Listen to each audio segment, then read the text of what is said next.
ಪ್ರಿಯರಾದವರೇ, ಯೇಸುಕ್ರಿಸ್ತನ ನಾಮದಲ್ಲಿ ನಾನು ನಿಮ್ಮನ್ನು ವಂದಿಸುತ್ತೇನೆ. ಚೆನ್ನಾಗಿದ್ದೀರಾ? ಸಂತೋಷವಾಗಿದ್ದೀರಾ? ಕರ್ತನಲ್ಲಿ ಸಂತೋಷವಾಗಿರಿ. ದೇವರು ಎಲ್ಲ ಕಾರ್ಯಗಳಲ್ಲೂ ನಿಮಗೆ ಸಹಾಯ ಮಾಡುವರು. ಮತ್ತ್ಯಾಕೆ ಭಯಪಡಬೇಕು, ಕಂಗಾಲಾಗಬೇಕಾದ ಅವಶ್ಯಕತೆ ಇಲ್ಲ. ಅಬ್ರಹಾಮನ ಕುರಿತು ನಾನು ನಿರಂತರವಾಗಿ ಮಾತನಾಡುತ್ತಾ ಇದ್ದೇನಲ್ಲ. ಬೇರ್ಷೆಬಾ ಅಬ್ರಹಾಮನು ತಂಗಿದಂಥ ಸ್ಥಳ. ಈ ಸ್ಥಳವೇ ನೀವು ನೋಡುತ್ತೀರಲ್ಲ, ಪಳೆಯುಳಿಕೆಗಳನ್ನೆಲ್ಲ ಇಲ್ಲಿ ತೋಡಿ ತೆಗೆದಿದ್ದಾರಲ್ಲ. ಅಬ್ರಹಾಮನ ಸೇವಕರು ಸೇವಕಿಯರು ಅವರು ತಂಗುವುದಕ್ಕೆ ಕಟ್ಟಲ್ಪಟ್ಟ ಮನೆಗಳು, ವರ್ಕರ್ಸ್ ಕ್ವಾರ್ಟರ್ಸ್. ಆ ಕಾಲದಲ್ಲಿ ಅಬ್ರಹಾಮನು ಬಹಳ ದೊಡ್ಡ ಐಶ್ವರ್ಯವಂತನಾಗಿದ್ದ. ಅವನಿಗೆ ಅನೇಕ ಸೇವಕರು ಸೇವಕಿಯರು, ಒಂಟೆಗಳು, ಕುರಿಗಳು, ದನಗಳು. ಅಂದರೆ ಪ್ಯಾಲೆಸ್ಟೈನ್ ದೇಶದಲ್ಲಿ ಫಿಲಿಸ್ಟಿಯರು ಇದ್ದಂಥ ರಾಜ್ಯದ ರಾಜನು ಅಬಿಮೆಲೆಕನು ಬಂದು ಅಬ್ರಹಾಮನನ್ನು ನೋಡಿ, ನಿಮ್ಮಿಂದ ನನಗೆ, ನನ್ನ ಮಕ್ಕಳಿಗೆ, ಮೊಮ್ಮಕ್ಕಳಿಗೆ ಯಾವುದೇ ಆಪತ್ತು ಬರಬಾರದು, ನೀವು ಯಾವುದೇ ಕೇಡನ್ನು ಮಾಡಬಾರದು, ನಾವೊಂದು ಒಡಂಬಡಿಕೆ ಮಾಡಿಕೊಳ್ಳೋಣ ಎಂದು ಒಡಂಬಡಿಕೆ ಮಾಡಿಕೊಂಡಂಥ ಸ್ಥಳ ಈ ಬೇರ್ಷೆಬಾ. ತನ್ನ ಸ್ವಂತ ಸ್ಥಳದಿಂದ, ಅಂದರೆ ಈಗ ಗಾಜಾ ಎಂದು ಕರೆಯುತ್ತೇವಲ್ಲ, ಯುದ್ಧ ನಡೆಯುವಂಥ ಸ್ಥಳ, ಫಿಲಿಸ್ಟಿಯರು ಅಲ್ಲಿ ವಾಸವಾಗಿದ್ದರು. ಆ ಪಟ್ಟಣವು ಬೈಬಲ್ನಲ್ಲಿ ಕೂಡ ಹೇಳಲ್ಪಟ್ಟಿದೆ. ಅದು ಇಲ್ಲಿಂದ ಬಹಳ ಹತ್ತಿರ, ಕಣ್ಣೆತ್ತಿ ನೋಡಿದರೆ ಗಾಜಾ ಪಟ್ಟಣವು ಕಾಣುತ್ತದೆ. ಆದ್ದರಿಂದ ಅಲ್ಲಿಂದ ಬಂದು ನೋಡಿರಿ, ಅಬ್ರಹಾಮನು ಬಹಳ ದೊಡ್ಡ ಐಶ್ವರ್ಯವಂತನಾಗಿ ಧನವಂತನಾಗಿದ್ದನು. ಆದ್ದರಿಂದ ಅವನೊಟ್ಟಿಗೆ ಅನೇಕ ಸೇವಕರು ಸೇವಕಿಯರು, ಆಳುಗಳೆಲ್ಲ ಬಹಳ ಹೆಚ್ಚಾಗಿರಬಹುದು. ಏಕೆಂದರೆ ಕುರಿಗಳು ಪಶುಗಳು, ಬಹಳ ಐಶ್ವರ್ಯವಂತನಾಗಿ ಬಾಳಿದನಲ್ಲವ. ಹಾಗಾಗಿ ಅಬ್ರಹಾಮನನ್ನು ನೋಡಿ ರಾಜನಿಗೆ ಭಯ. ಹಾಗಾಗಿ ನಾವು ಒಡಂಬಡಿಕೆ ಮಾಡಿಕೊಳ್ಳೋಣ ಎಂಬುದಾಗಿ ಬಂದು ಒಡಂಬಡಿಕೆ ಮಾಡಿಕೊಂಡನು. ಆ ಒಂದು ಸ್ಥಳವೇ ಬೇರ್ಷೆಬಾ ಎಂಬಂಥ ಸ್ಥಳ. ಸೇವಕರು ಸೇವಕಿಯರು ವಾಸವಾಗಿರುವುದಕ್ಕೆ ಕಟ್ಟಲ್ಪಟ್ಟಂಥ ಮನೆಗಳು ಇವು ಎಂಬುದಾಗಿ ಹೇಳಲಾಗುತ್ತದೆ. ಹಿಂದೆ ಟವರ್ ರೀತಿ ಕಾಣುತ್ತಾ ಇದೆಯಲ್ಲ, ಅಲ್ಲಿಂದ ನೋಡಿದರೆ ಈ ಸ್ಥಳಗಳೆಲ್ಲ ಬಹಳ ಸುಂದರವಾಗಿ ಕಾಣುತ್ತದೆ. ಒಂದು ಎತ್ತರದ ಪ್ರದೇಶದಲ್ಲಿ ಅದನ್ನು ಕಟ್ಟಿದ್ದಾರೆ. ಸರಿ, ಈಗ ದೇವರು ನನಗೆ ಯಾವ ವಾಕ್ಯವನ್ನು ಹೇಳುತ್ತಾರೆ ಅನ್ನುತ್ತೀರಾ? 1 ಥೆಸಲೋನಿಕದವರಿಗೆ 5ನೇ ಅಧ್ಯಾಯ 23ನೇ ವಾಕ್ಯದಲ್ಲಿ, ಶಾಂತಿದಾಯಕನಾದ ದೇವರು ತಾನೇ ನಿಮ್ಮನ್ನು ಪರಿಪೂರ್ಣವಾಗಿ ಪವಿತ್ರ ಮಾಡಲಿ.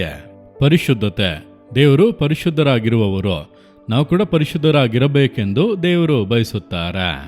ದೇವರಾದ ಯೇಸು ಕ್ರಿಸ್ತನು ಹಿಂತಿರುಗಿ ಬರುವಾಗ ಆತನನ್ನು ಸಂಧಿಸಿ ಆತನೊಂದಿಗೆ ಪರಲೋಕಕ್ಕೆ ಹೋಗಬೇಕು ಅಂದರೆ ಬಹಳ ಮುಖ್ಯವಾದದ್ದು ಪರಿಶುದ್ಧತೆ.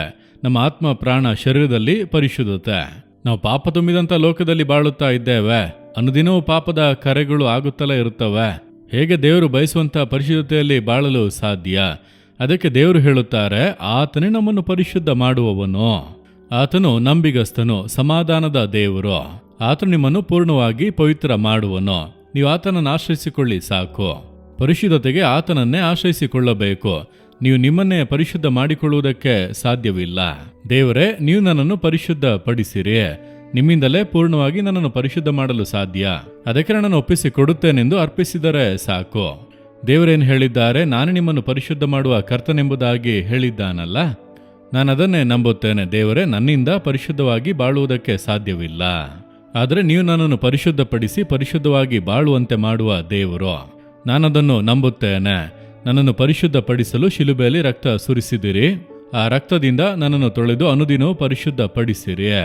ಪವಿತ್ರಾತ್ಮನ ಮೂಲಕ ಅನುದಿನವೂ ಶುದ್ಧೀಕರಿಸಿ ಪರಿಪೂರ್ಣ ಪರಿಶುದ್ಧತೆಯನ್ನು ಅನುಗ್ರಹಿಸಿ ನಿಮ್ಮ ಸತ್ಯವೇದದ ಮೂಲಕವಾಗಿ ನನ್ನನ್ನು ಪರಿಶುದ್ಧಪಡಿಸಿ ಎಂದು ಆತನನ್ನು ಪೂರ್ಣವಾಗಿ ಆಶ್ರಯಿಸಿಕೊಳ್ಳುವುದರಿಂದ ಅನುದಿನವೂ ಆತನು ಪರಿಶುದ್ಧಪಡಿಸುತ್ತಾ ಇದ್ದಾನೆ. ಆತನು ಪೂರ್ಣವಾಗಿ ಪರಿಶುದ್ಧಪಡಿಸುವ ದೇವರು. ಇಂದು ಅದೇ ತಾನು ನಿಮ್ಮ ಸಮಸ್ಯೆ. ಪರಿಶುದ್ಧವಾಗಿ ಬಾಳಲಾಗುತ್ತಿಲ್ಲ ಎಂದು ತೊಳಲಾಡುತ್ತಿದ್ದೀರಾ? ಏನೂ ಇಲ್ಲ, ಆತನನ್ನು ಆಶ್ರಯಿಸಿಕೊಳ್ಳಿ. ಆತನು ನಿಮ್ಮನ್ನು ಪರಿಶುದ್ಧಪಡಿಸುವನು. ನನ್ನ ಮಗನೇ, ಮಗಳೇ, ಯಾಕೆ ಸೋತು ಹೋಗುತ್ತೀ? ನಾನಿದ್ದೇನೆ ನಿನ್ನನ್ನು ಪರಿಶುದ್ಧಪಡಿಸಿ ಕಾಪಾಡಿ ಮುನ್ನಡೆಸಲು. ನಿನ್ನ ಜೀವಿತ ನನ್ನ ಕರೆಗಳಲ್ಲಿ ಒಪ್ಪಿಸು. ನೀನು ಸರಿಯಾಗಿ ಸತ್ಯವೇದ ಓದಿ ಪ್ರಾರ್ಥಿಸು. ಪವಿತ್ರಾತ್ಮನಿಗೆ ಅವಕಾಶ ಕೊಡು, ಮಿಕ್ಕದನ್ನು ಆತನು ನೋಡಿಕೊಳ್ಳುವನು. ನೀವು ಒಪ್ಪಿಸಿಕೊಡುವಿರಾ? ದೇವರೇ, ನೀವು ನನ್ನನ್ನು ಪೂರ್ಣವಾಗಿ ಪವಿತ್ರ ಮಾಡುವಂಥ ದೇವರೆಂಬುದನ್ನು ನಾನು ನಂಬುತ್ತೇನೆ. ನನ್ನನ್ನು ಪರಿಶುದ್ಧಪಡಿಸಿ ಮುನ್ನಡೆಸಲು ನಿಮ್ಮ ಕರೆಗಳಲ್ಲಿ ಒಪ್ಪಿಸಿಕೊಡುತ್ತೇನೆ. ಈ ಪರಿಶುದ್ಧತೆಯ ಕೊರತೆಗಳನ್ನೆಲ್ಲ ನೀಗಿಸಿರಿ. ಚುಚ್ಚುವ ಮನಸ್ಸಾಕ್ಷಿಯನ್ನು ತೆಗೆದುಹಾಕಿರಿ. ಒಂದು ಪರಿಶುದ್ಧ ಜೀವಿತವನ್ನು ಕೊಟ್ಟು ಆಶೀರ್ವದಿಸಿರಿ. ಯೇಸುವಿನ ನಾಮದಲ್ಲಿ amen, amen. Jesus redeem Kannada YouTube channel ಅನ್ನು ಸಬ್ಸ್ಕ್ರೈಬ್ ಮಾಡಿ. ಸಬ್ಸ್ಕ್ರೈಬ್ ಬಟನ್ ಕ್ಲಿಕ್ ಮಾಡಿ ಮತ್ತು ಬೆಲ್ ಬಟನ್ ಒತ್ತಿ. ಅನುದಿನ ಕಾರ್ಯಕ್ರಮದ ಮಾಹಿತಿ ಪಡೆಯಿರಿ.